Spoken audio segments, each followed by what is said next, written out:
After experiencing the devastation of the coral reefs, I realized how quickly a species could die off, and how things we love could easily disappear. How can we let this happen? I'm grieving for our planet. I know that in order to move forward, I need to address the emotions that leave me feeling isolated. I headed just outside of Gainesville, Florida, to talk about it with Brittany Rivers, a licensed mental health counselor.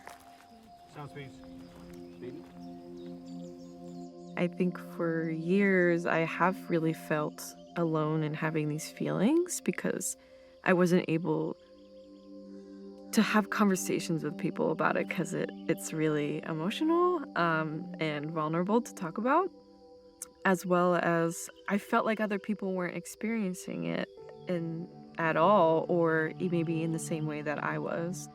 That is a natural response to the weight of the situation that we're facing, is that it's normal to have these feelings of overwhelm and confusion and anger and grief, anxiety, every kind of emotion about what we're facing. The mental health community has terms to describe emotions related to the changing climate.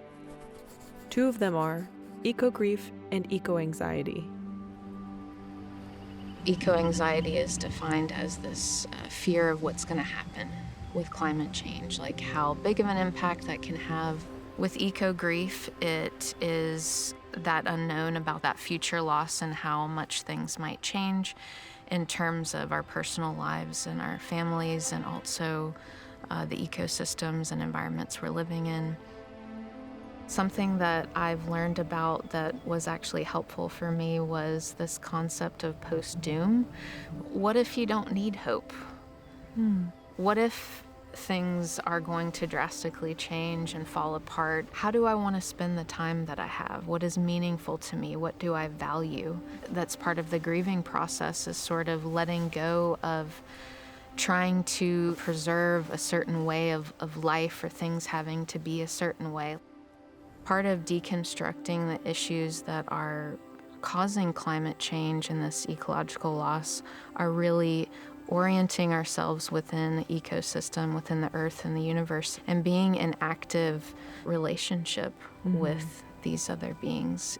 And something that we're trying to address in the mental health field is cultivating more spaces for people to get together and talk about this without that pressure to figure out what to do about it, but just to sit with these emotions and give each other space to be in community with them.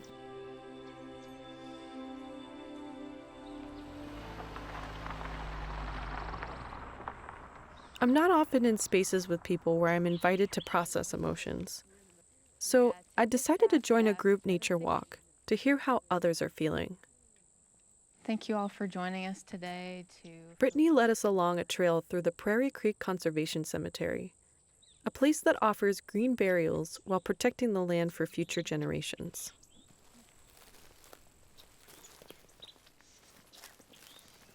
Being in nature always makes me think about the cycles of the earth: birth, life, death, and back around again.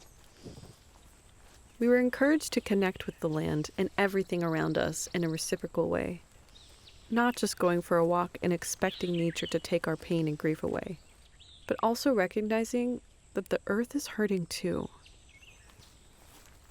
It was a quiet, beautiful walk through the woods, and we had the chance to share how the experience felt for each of us. Being here begets wanting to be here. How can we be better stewards? Trying to connect to the place, I think, naturally makes you slow down. Something that amplifies people's grief is this abandonment of collective action. So if I want to add another feeling to the mix, I think some anger is also good, because anger can be motivating. Well, the sad thing is that sustainable solutions are out there. So if you talk about a new generation that needs to make a change, is change that systemic problem. With everything going on and the vast amount of human impact, I feel like oftentimes people are kind of just like, well, I don't want to talk about it. And I understand, because like talking about grief is really hard. and anxiety, and I understand how easy it is to suppress it. And so I'm just really grateful that all of you came together to share in this today and being open and vulnerable. So thank you. Being with others and hearing their thoughts was really helpful. It was comforting to know I'm not alone.